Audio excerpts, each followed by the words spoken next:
Welcome, my friends, to my cooking channel. This is CuisinEase with Chef Jacqueline. This is where you can learn to make dynamic meals using simplistic ingredients.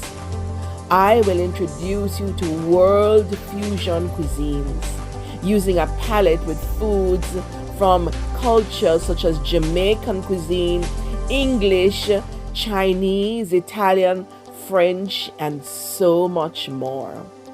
I will guide you into creating your own personal cuisine or weight loss or just healthy eating, immune building lifestyle. You can even book one-on-one sessions with me. Visit CuisinEase.co.uk. So let's get started. Something new, something different, something exciting is coming your way today. Enjoy.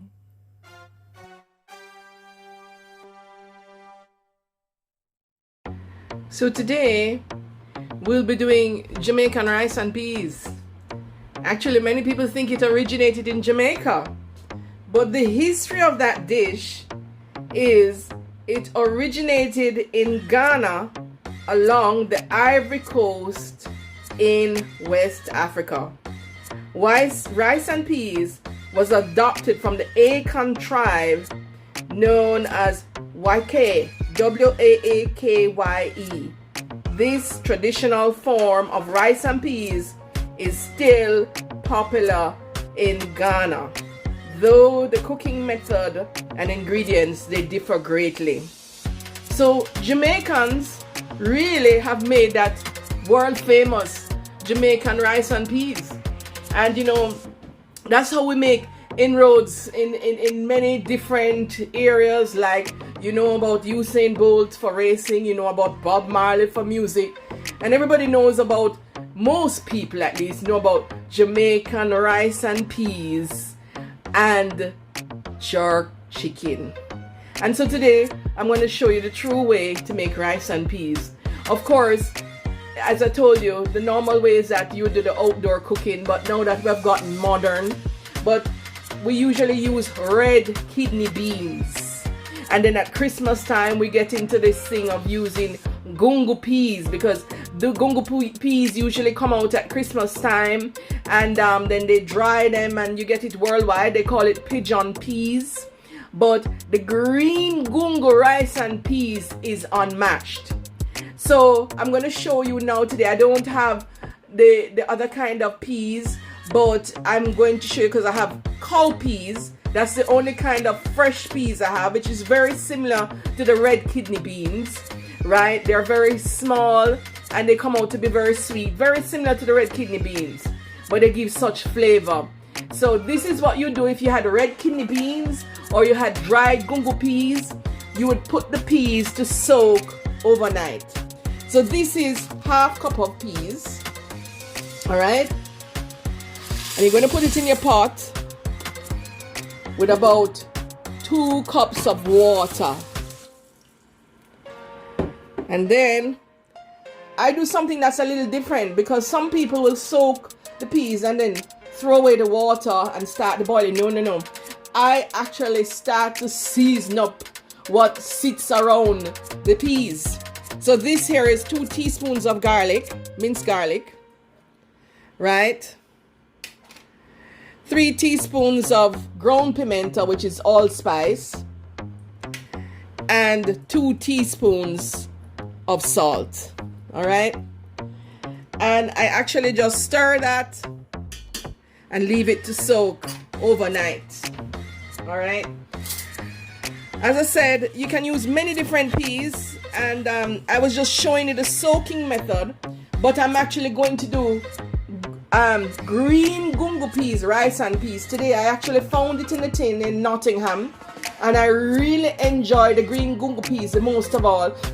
I remember the Christmas dinners with my mother and my brother Don, and we used to have the green, and my mother was an excellent cook, that's Sonia Stevenson. So everybody used to come around at Christmas time to my mother's house a Christmas dinner, or my Aunt Faye. There was a time when we used to go to Aunt Faye, and we always had green Congo peas. And then the thing now is that when the ham was finished, my mother on New Year's Day used to do this ham bone soup when she was alive. And no matter where we were in the world, we would make sure that New Year's Day we would visit her house and enjoy that ham bone soup made with green gungo and pigtail. Oh my goodness. And she used to put the dumplings and the cocoa and the yellow yam, and nothing could be compared to the flavor of that soup. It was so good. It was so good. Oh boy, may mommy rest in peace. Amen. And so, as I said, I'm just showing you the process of soaking the peas. But today I'm going to be using green gungo out of a tin. You know, if you can do that quick and easy way, right? Because I don't have the green gungo. There's one place in Nottingham where I can get the green gungo off the freezer, but we can't grow it here in England, right? So I'm going to use a tin of green gungo peas. I usually get the tin dry gungo, but I was so pleased to see the tin green gungo. They call it pigeon peas, right? And I'm going to use that to actually make the rice and peas today.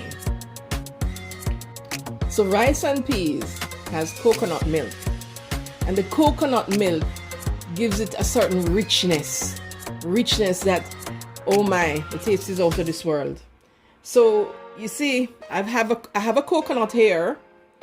I've had it dried for a long time. This half a coconut, and I'm just going to show you, even though I'm going to use fresh coconut cream, I'm going to use coconut cream in the tin today, right? But I'm going to kind of show you what it is like to use the coconut. I want to preserve this to do something else, but normally we would grate the coconut on the small side like this, and then see that there, that those little gratings down here, we would do enough like a whole coconut. And they have what you call a native coconut, which is a small coconut, but it's so small and rich. It's so creamy, but at the same time it's sweet. And so the native coconut now is what you would use, right? So native coconut, or any coconut that's available, but I always ask them in the market, because I used to go to market too for the native coconut. And then when you have enough of this, you add water to it, and then you squeeze the juice, and there you would have your fresh, rich coconut milk.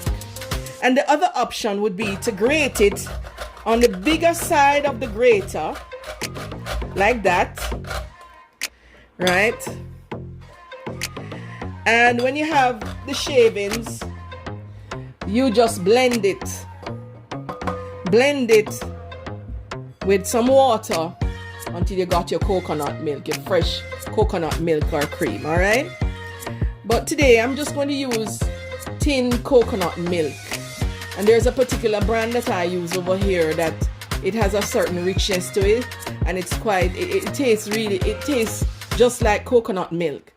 Some brands, just like coconut oil, you have to be so careful, because there's only one brand I order, because all those things they have in the supermarket, they're not really coconut. They're not the true coconut oil.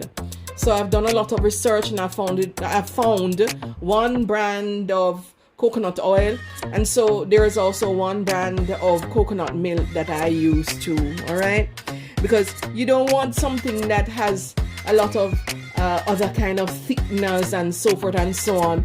You want the authentic coconut milk, right? So without much more ado, I'm going to go on to preparing the actual pot of rice and peas. So now we're going to get going. I'm learning so much each day, because yesterday I had trouble with the lighting, and I learned about lighting, and I'm learning how to edit these videos properly. And so today I learned that I can actually zoom the camera in for recording. I thought you could only do that for pictures, but I can zoom it in so you can actually see what's happening in the pot. All right, so here it is, the gungo peas, tin gungo peas, right? They say it's green gungo peas. It doesn't look green to me, but I think maybe when they cook it, that's how it will look, I wish I had the fresh green gungo peas to show you. As I said, they call them pigeon peas, and I get them here in England, and it says it's soaked in salt water. But here's the thing now, I'm going to put a lot of coconut milk to make it rich. So I'm going to actually use 3 cups of coconut milk and 1 cup of water, a total. There we go. All right. The reason I'm doing it is this is more like coconut cream. It's very rich. If you are using the milk, you could just use straight milk, no water at all. All right. And then you have to re-season that. So, because actually, let me tell you something. Rice and peas, when it's good, you can actually eat it by itself without any kind of meat or gravy.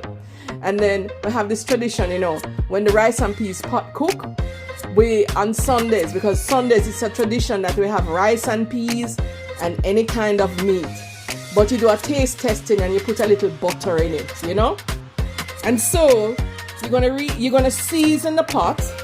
And I'm so proud of the things I have here because I actually grew these scallions, green onions, in my garden. And so I'm going to add you're going to season the pot with the green onions. And I grew the thyme in my garden too, right? And then you have 1 very hot Scotch bonnet pepper. All right. I'm adding some pimento, 2 teaspoons of pimento. And I'm adding some black pepper. All right. I'm going to add a little salt too. Right? Because remember, the rice is not in. So when you taste it, it's supposed to have enough flavor. Have enough flavor that by the time you add the rice doesn't take away from the flavor. It's supposed to be so good and rich and creamy and flavorful. If you need to, you can add more spices, but we're going to stir that now. Stir that pot and just leave it to boil, right? And when it boils, because what you're doing now is just infusing the seasoning in your rice and peas, right? So you're going to leave it there to boil. Bring it to a boil for about 5 to 10 minutes, right? Depends on the temperature that you're using below the pot. But please remember that coconut milk, any kind of milk that you're using, it will boil over the top of the pot if you don't watch it. So if you're going to go away, either turn the stove down or just kind of put the cover on the side so that it doesn't boil over, all right? So now we're going to bring that to a boil and then we're going to add our rice, all right? But we're going to measure the rice because our gungo peas was about 1.5 cups of gungo peas and we had 4 cups of liquid. So we're going to add about 2.5 cups of basmati rice or whichever rice that you prefer, all right? But I like it with a lot of peas. Sometimes I actually, when I'm not dieting, but I'm doing these health food fads, I will actually add just as much peas as rice, or even more peas than rice, and then they will call it peas and rice, not rice and peas. So there we go. Our liquid for the rice and peas is going now, and then the next shot we'll be adding the rice to the coconut milk and peas. So there's one ingredient I forgot. I don't cook without it at all. Can you tell me what it is? I forgot to add the garlic. So this is 3 cloves of minced garlic. And of course, our recipe is coming together. Our rice and peas, our liquid coconut milk with all the flavorings. It's really coming together. It's really coming together nicely. I wish you could be here to taste this rice and peas when it's done. Okay, so this is what the coconut milk with seasoning and gungo peas looks like, the pigeon peas. It's actually wanting to boil over the top. You know, but they actually say that if you put a wooden spoon there, it will never boil over the top, and I've proved it many times. I don't know why it works, but it works. Maybe I should look up why it really works, alright? If you put the wooden spoon over the things with milk and even porridge, it will not boil over, alright? So there it goes. If you notice, it has started to change color a bit. It's looking a little browny, creamy, like, you know. It's how the coconut, you know, the coconut is cooked, right? So you're going to add 2 cups of basmati rice that has been washed and cleaned, right? And you wash it, and stir it in. There we go. And we allow that to boil again. Thing is, we don't want it to boil over, so we're going to put our spoon, but we want the liquid to be dried out. So we're going to allow it to boil again for about 10 minutes until all the liquid is basically dried out, and then we're going to turn it down and allow the rice to steam. Alright? Now every few minutes or so, you've got to stir the rice and peas, because the coconut milk is so rich and creamy, right? The base of it will stick to the pot. Now, every Jamaican know about the burn. And for some of us, that's our favorite part of the rice and peas, the burn, because it's so rich. It's just like the sakurat in the paella, right? I hope I pronounced it right, you know? Right? It's the bottom, and it usually is so rich and crisp, crunchy, like a little crunchiness to it, you know. The pot bottom, they call it, right? I remember the story though, you know, as I was doing this rice and peas, when my daughter was little, right? She had no teeth. She was about 7 months old, and I had this helper, and we used to do this business from home where I used to do lunch deliveries. And I tell you, Maureen used to give Gabrielle rice and peas with butter every morning, Monday to Friday, when the rice and peas pot was ready. Gabrielle had no teeth, but it would fill her up, and she loved the rice and peas with butter. So even when she grew up or grew bigger, I would give her the rice and peas with butter. And my daughter still enjoys and loves rice and peas with butter so much, you know. Some people actually put pig's tail, which I'll introduce you to later on, in the rice and peas, and it actually flavors it. And as I tell you, the rice and peas is so rich that you can actually have it on its own. As you can see, the liquid is going away, and you have to keep stirring. But they say you must never stir with a spoon, you must stir with a fork. So if you stir with a spoon, it gets soft and soggy. So the right way to stir the rice and peas is with a fork, alright? And so in just a few minutes, in about 5 more minutes, the liquid should more or less have evaporated. And then I'm going to cover it and allow it to steam. I'm going to stir it one more time and allow it to steam. And so the liquid has basically dried out. If we stir it up, we see that it's the rice beginning to swell and absorb some of the liquid.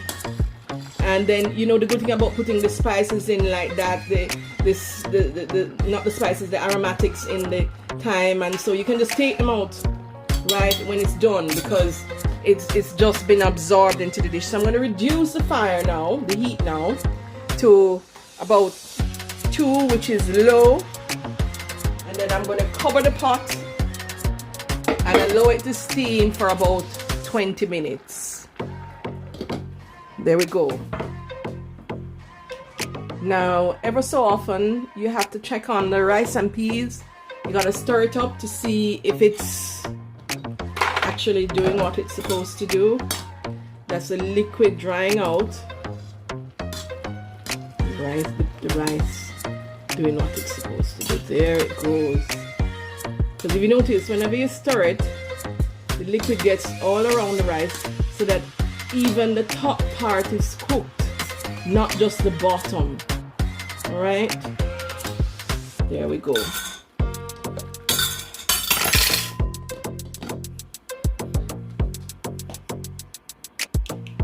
Okay, after about 20 minutes of cooking, our rice and peas is done. You could actually, if it's easier for you, after the liquid evaporates, you could actually put it in a bowl, and an oven suitable oven type bowl, and cover it and actually finish it up in the oven, you know. So let's do the unveiling of our rice and peas. Right, there we go. It's a little bit moist. I usually like it a lot more shelly than this, but this is just as fine. And I'm going to take out all the aromats now, the thyme and the scallion and all of that. And so there goes our rice and peas. All right, and I'm going to present it now. I actually did some jerk chicken and coleslaw, and that's how I'm going to have my rice and peas today. Enjoy it. And I'm going to do my little taste tester too. Right, here we go. Jamaican say we do it with best butter. And best butter is like anchor butter, you know. So there goes our rice and peas with our little taster. That is a little too much butter, right? I'm going to take out about half of that, right? And that's our taster for our rice and peas. Enjoy it, my friends.